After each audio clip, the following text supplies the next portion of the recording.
You ever get that feeling like you're just stuck? You're spinning your wheels, putting in the effort, but you're not actually going anywhere?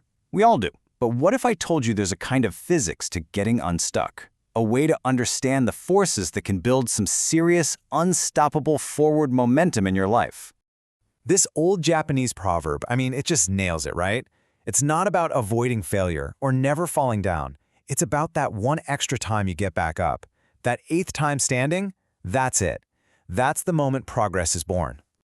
Okay, so resilience is awesome. We need it, but it's not the whole story. The real question is, what's happening under the hood? What are the forces that actually create that forward motion and turn just standing up into real, actual progress? To figure out how to move forward, first we've got to understand what's holding us back. And it really boils down to this constant battle between two huge forces, the gravitational pull of our past and the powerful push of our future. So, on one side you have nostalgia, and we have to be careful here. Research from Psychology Today shows that when we get too wrapped up in the past, it leads to stagnation.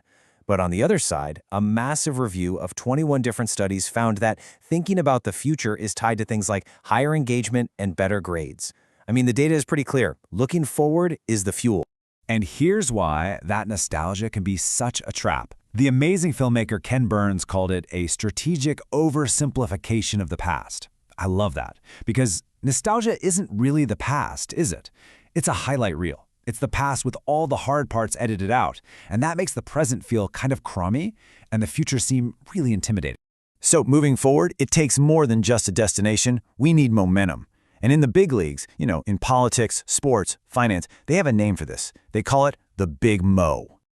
The Big Mo is exactly what it sounds like. It's momentum, but on a huge scale. It's this incredible force that once you get it started, it just builds on itself. Think of a tiny snowball rolling downhill. A small win leads to another, which leads to another, creating this chain reaction that becomes almost impossible to stop. And this isn't just some abstract theory. George H.W. Bush talked about the Big Mo carrying him through the 1980 primaries. Economists talk about it creating financial juggernauts and bubbles like the one that led to the 2008 crisis. This is a force that genuinely shapes our world. So let's bring this down from the huge world-changing scale. How does this apply to something more tangible? Well, it turns out artists and creators are masters at engineering this kind of momentum, building it piece by piece to create that incredible feeling of focus and flow. Think about making music. A producer doesn't start with the finished song. They start with a bass layer, maybe some chords. Then they add some bass to thicken it out. Each new layer builds on the last, and that momentum is what transforms a simple idea into a full-blown, powerful song. You see the exact same thing in movies. A cinematographer maintains a consistent look and feel from one shot to the next. That visual consistency creates a kind of momentum that just pulls you through the story, making everything feel connected and totally immersive. Honestly, this principle is everywhere once you start looking for it. Check this out. This is a Prisma flow chart from a scientific review. It looks crazy complex, but all it is a visual map of building momentum. Each step logically follows the last, pushing relentlessly forward to a solid conclusion. And building momentum isn't just about adding stuff. It's also about knowing what to take away. As this designer points out, if you use the wrong font, you create friction. You slow the reader down, and you kill the momentum of your message. Sometimes the biggest step forward is just removing the obstacle. So let's talk about the friction in our own lives. For most of us, the one thing that constantly works against our momentum is distraction. It's that everyday battle just to stay on task.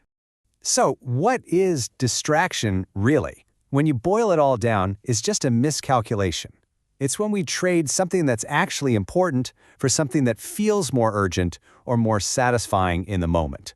So how do we fight it? It's a pretty simple 3-step plan. First, you've got to get real and pinpoint what's actually pulling you away. Second, in that moment, ask yourself, is this notification, this urge, really more important than my goal? The answer is almost always no. And third, and this is the big one, you have to treat your focus like a muscle. Every time you resist a distraction, you're doing a rep. You're literally building your strength for self-control. All right, we've gone through the physics of progress, from the pull of the past to the friction of distraction. So the big question is, how do you start building your own momentum, like today? It is so much simpler than we make it out to be. Momentum isn't born from some perfect 5-year plan. It doesn't wait for the right moment. It starts with one single, deliberate, action. Just one small push to get the ball rolling. The tennis legend Arthur Ashe just said it perfectly. Start where you are, use what you have, do what you can. That right there is the first law in the physics of progress. It's all you need. So, what's your next step?